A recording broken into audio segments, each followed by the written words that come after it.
Monsieur Mélenchon n'a pas failli à sa réputation concernant le pouvoir de rassemblement. Plus d'1 millier d'Aveyronais dans la salle des fêtes de Rodez venus écouter le représentant du Front de gauche qui avait en effet des choses à dire.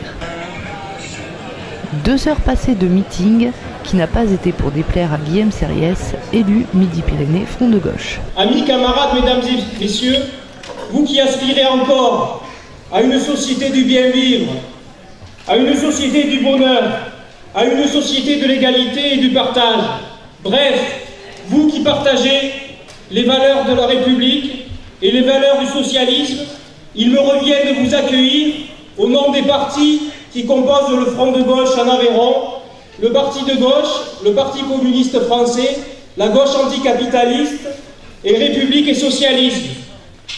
Nous sommes 1 millier ce soir pour la plus belle réunion politique qu'ait connue cette nouvelle salle des fêtes de Rodez.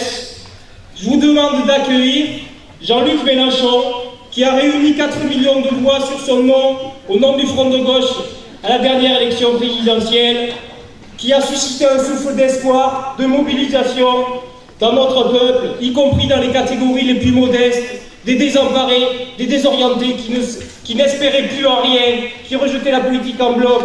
Nous leur avons redonné un espoir, une perspective. Sans la campagne du Front de gauche, il n'y aurait pas eu de victoire de la gauche dans ce pays l'année dernière, raison pour laquelle le Front de gauche a le devoir de rappeler ce gouvernement à nos exigences, parce qu'il n'y aurait pas eu de victoire de François Hollande, il n'y aurait pas eu de défaite de Nicolas Sarkozy sans la campagne du Front de gauche et les valeurs pour lesquelles 4 millions de Français ont voté. Je vous remercie d'accueillir Jean-Luc Mélenchon.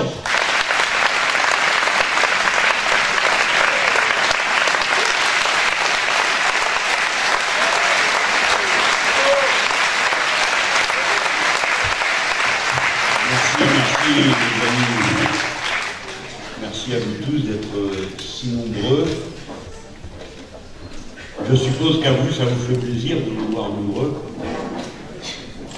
Parce que des fois, on se demande, on regarde un peu autour de soi, on se demande si on n'est pas le seul mohican du coin, le seul qui n'a pas un cœur en pierre.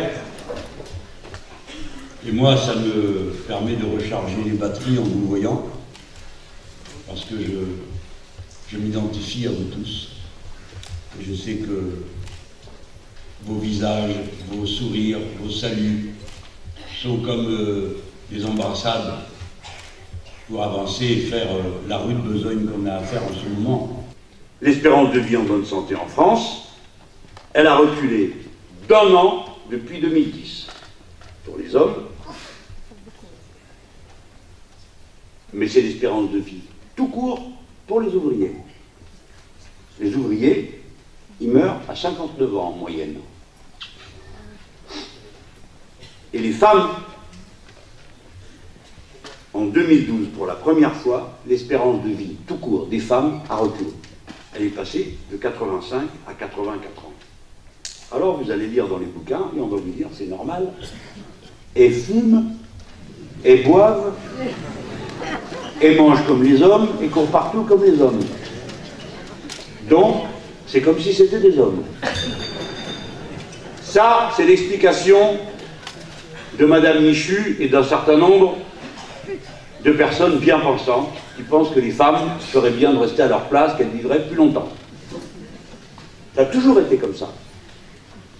Si vous réduisez les salaires, si vous réduisez les prestations sociales, alors les gens s'occupent moins d'eux-mêmes.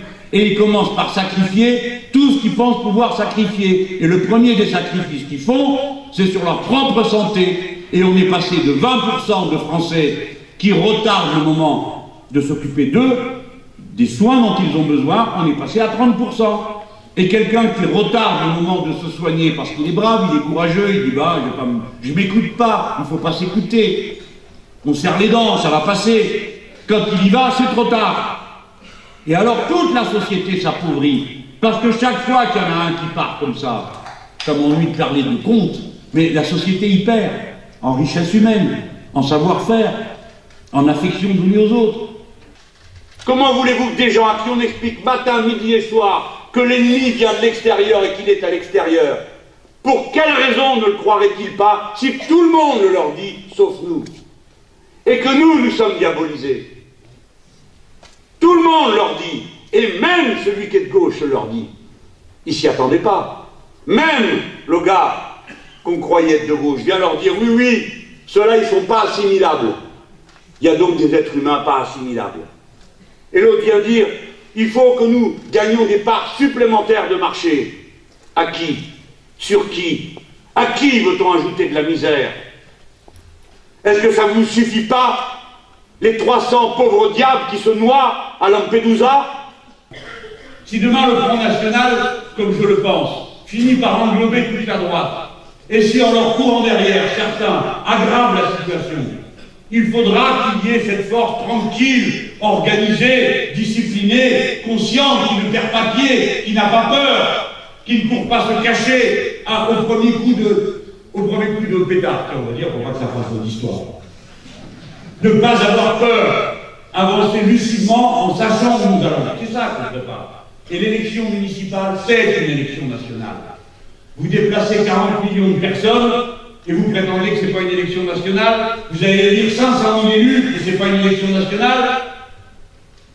Vous allez voter des budgets qui dépendent pour un quart de leur montant du budget d'État, et ce n'est pas une élection politique. Vous avez partout des dettes avec les banques, et ce n'est pas un problème avec le capital financier, mais enfin, il ne faut pas se moquer du monde. Bien sûr, ces problèmes sont locaux, mais c'est une expression locale des problèmes nationaux. C'est quoi les problèmes locaux? C'est l'eau, c'est l'éducation, c'est le transport en commun. Ce sont des problèmes généraux qui ont une incarnation locale. Et nous, dans la bataille locale, nous ne sommes pas seulement ceux qui viennent le béret à la main demander poliment à ceux qui sont plus puissants qu'eux. Est-ce que vous pouvez rajouter une place de crèche? Non, disons 2. Après tout, finalement 3. Bon, vous n'en donnez qu'une. Bon, d'accord, on la fera. Ah, il y en a qu'une. Bon, tant pis, on passe à deux. Non! Nous ne sommes pas des parasyndicalistes de l'action politique. Il faut penser grand. Il faut penser large. Parce que c'est dans les communes que la gauche a constitué la vitrine de son projet du futur. Il y a ici des générations qui ont connu comme moi la bataille pour imposer les quotients familiaux. Vous vous en rappelez de ça, bon sang? Et comment la droite nous rionnait? Les quotients familiaux, qu'est-ce que ça veut dire? Ah bah oui, on paye les services publics en fonction de ses revenus. Ah bah, je me rappelle, on me disait, ah ouais, puis quand vous allez à la boucherie aussi, vous payez votre beefsteak en fonction de votre revenu. Non mais vous rêvez, monsieur Mélenchon, ça n'existe pas ce que vous dites. Blabla, blablabla, bla, bla. On a fait le quotient familial. C'est comme ça qu'on a fait les activités périscolaires. C'est comme ça qu'on a fait l'économie de vacances. Et ça a révolutionné la vie des gens. Ça changeait tout. Il faut continuer à voir grand. Les élections municipales sont le moment des utopies radicales et concrètes. Par exemple, l'eau doit être un bien public. Vous l'avez ici à Rodez, parfait. Les premiers mètres cubes doivent être gratuits. Ça, debout, le monde va changer de place. Nous ne sommes rien, soyons fous. C'est la lutte finale contre nous et demain.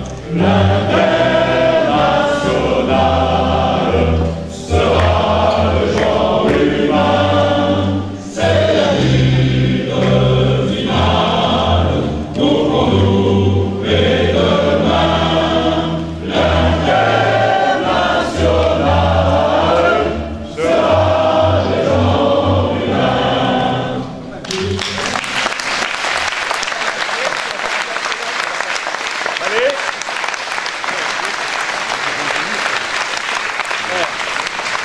Allons enfants de la patrie, le jour de gloire est arrivé. Contre nous de la tyrannie, l'étendard sanglant élevé, l'étendard sanglant élevé. Entendez-vous dans nos campagnes rugir ces féroces soldats qui viennent jusque dans nos bras, égorger nos fils et nos campagnes.